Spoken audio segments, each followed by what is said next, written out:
Welcome to lesson number 11. In today's lesson, we are learning how we can incorporate external data sources into our Python projects. Now, a bit more specific on that, it's how we can save data out of our Python project into, say, a text editor or a spreadsheet, and how we can retrieve that data when we next open the program. It kind of means we have a sort of permanent storage form where up until now we've only had data that would be stored when our program would run. So let's jump into it. So to begin, let's do the normal right click and new. We'll call this one lesson 11 and we will say external data. External data. So what we want to do is we want to have a dictionary of data, which we've made in the previous lessons, lesson 7 and 8, and we want to save this data externally. And the reason we might want to do that is when we save it externally to Notepad or something like that, then when we open our program up again, we can use that data and it will run each time we run the program. So we kind of have a form of permanent storage. It gives our programs a lot more power, and that we can do things continuously. Every time we open the program, do something new and have the same data in there. So to do that, let's just make a quick database. And database, I mean dictionary. So we'll go with the friends again, if you like, from this part, and we'll grab our best friends. We might clean it up a little bit. I'm going to copy and paste this over here. So there's our best friends, and that's our default. And then we had John, pizza, and I might just put some slightly different values in here. Just go up by one each time. And Adam, and his favorite food is grapes. And his favorite food is sushi. Alright, so there's our three friends and a default value. So if I want to save these values externally, well, I can save them to a text document, which is Notepad. So I can save it to our Notepad value. So I'm going to go underneath this, and let's just say, that's already been created, or you've done something like this where you've got your inputs, and we might come back to that later to add data in. But for argument's sake, that's what you've got hard-coded. Now, I don't want that to always exist and be hard-coded, because let's say Tom's not our friend anymore. Well, it's going to be annoying to have to go back and edit it from here. I'd like to have it all just in an external document, and we can go and change things from there. So to do that, we're going to need to import a new tool. And we know about external modules. We know how to make external modules from our previous video, but we also know we can import ones that are pre-made. So I'm going to say from, or let's just say import, and we're going to import JSON. All right, and this is a tool we're going to use to save our data in a nice way to a text editor. We don't really need to know much more about that, more that we're just going to use it. So import JSON. All right, so down here, let's go line 17. We're going to firstly, let's convert our data into a form that can be read. So we'll convert all of our dictionary into what's known as a JSON string. So we're going to say JSON underscore str is equal to, and then we'll say JSON dot dump, which means just convert everything into this value, and we want to put our dictionary in there. Alright, so we've converted our dictionary into a different form, to a different data type, one that you don't need to know too much, you just need to know that it works. So we're doing that, we're converting it. Now we're going to open up our Word document. So we can say with open, and essentially what that means is, can you open up our Word document, and when you're finished with it, I want you to close it. We're going to say on Word document, I mean our text document. Whoops, let's go back. With open, and the document we're going to use, well, I don't have that yet, but I'm just going to call it friend list.txt, and then I'm going to do a comma, and now I need to say, do I want to read from that document, or do I want to write to that document? Well, in this case, I want to write to it, so I'm going to go W like so, and then after I'm going to say as, and then we can just put any letter in here. I'll just say, what have we been using? We've been using I a lot.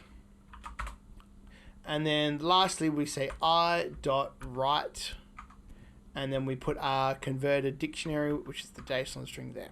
All right, so there's a lot of code there, but essentially all this is doing is it's going to open up this file. It's going to write into it whatever we have underneath, and then it's going to close it again. So let's close that one. Let's run this. So if I run this, now it has got upset with me because it says you are missing something. What are we missing? We're missing an S from there. That's what we're missing. Let's run that again. All right. Now, you might think nothing happened, but if you look over here on the side, I now have a friends list.txt. If for whatever reason yours didn't do that, where your friends list.txt didn't show up and it said file missing or something like that, you could right click and go new file and just name it that, but it should have actually done one for you. If I open this up now, you'll see there is my stored friends list. So it's all there. If I go back here, you'll see it matches up to the same as this one. So it is now externally saved my friends list to this text file. So I can go ahead and delete all of this now. So if I want to wipe away this friends list, I can. So what I'm going to do, I'm going to actually just delete all this data out and just leave it as a blank one like so. And remember, all my data has been saved now. It's over there, so I can get it back. And here, what I did was this was all about saving to my best friends list. But what I want to do now is I want to read, and I'm going to put those close together. I want to read from that file first, because if I'm saving here, well, I want to read from it first. So I'm going to say with open, and remember, all that does is it opens up my text file. And in fact, I can grab all of this here, copy and paste it there. But because I want to read from it, I write an R there. And now I say this.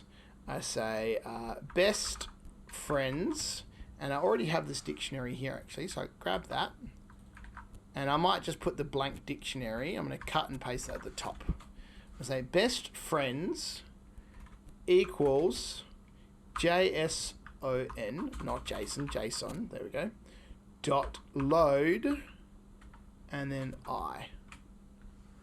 Alright, so that should load everything into my dictionary. Let me just check. I'm going to say print best friends, and just above that I'm going to say print best friends. So this should print it before I've done this. This will print it after I've done that. Let's try it out. Run. Alright, so you see that it printed my best friends list before, nothing in there.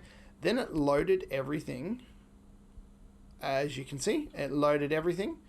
And then we wrote everything again. Now, it's not that important to write it there, but let's say we wanted to update it. So I'm going to remove the excess code for now. I'm going to go back to our dictionaries in lesson 8.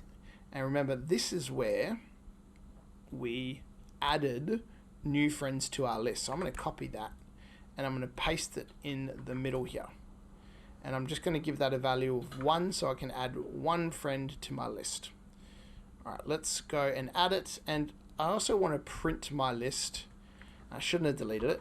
Let's print best friends. Reason being, I'm going to do this as well. I'm going to say before,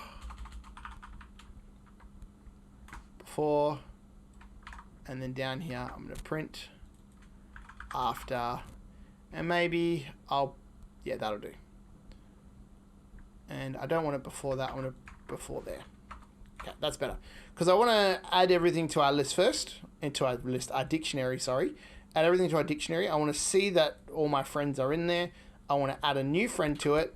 I want it to save that new friend, and then I want it to show me what the new list looks like. So let's run this. So enter name. All right, who are we going to add? We're going to add Frank. Frank is 20, and his favorite food is tuna. Oh, okay, we got an error. All right, and the reason it's giving us this error is because when we converted our best friends to this JSON string, where did we do it? Somewhere here. Well, it converted all of our key values to this, to a string. So if I want this to work well, what I'm going to have to do is add one to that. So a bit of a cheeky way to do it now is if I just write 4, just to test if it works. So if I run this now, so let's add Frank again. Frank's 20, and Frank's like tuna. Well, you can see that worked. If I go along to the end, you can see there is Frank at number 4, and he likes tuna. Now the problem is when I open this up again, that 4 is no longer going to be a 4. It's going to convert it out of there. So if I run this again, you'll see there's Frank on the end, and there's the 4 that has been converted. I've got a way to fix it. We're actually not going to need to use a function or anything like that. Instead, what we're going to do is we're going to force it into converting this first value into an integer. So at the moment, it looks like an integer because we just saved it. But remember, once we save it, it won't be. So I need to do that before this line runs here. So I'm going to do it just here. So what I'm going to say is best friends equals, and now this is how I'm going to go about converting that first value. I'm going to say int k, which is my keyword, and then I'm going to my key for all the values. V for k, v in best friends dot items, and then bracket. Alright, so that's essentially a for loop that I've put in there, and it's going to go through every value in and convert every value to a k. Convert every key to an integer, should I say. So if I run this now, why did I get an error? Let me see.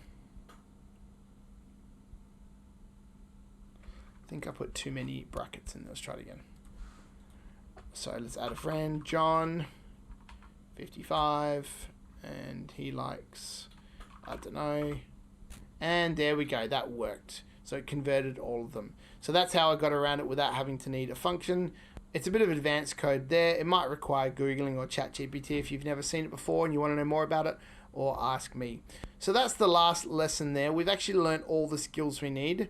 There might be one more video where I do sort of a big project and I work through a whole big project to give you an idea of some, how you can apply everything here. But that's it for these videos. I hope you enjoyed them. I hope you got something out of them, and make sure you practice all of these so that you're prepared for any sort of questions that come your way. Thanks, and I'll see you in the next video.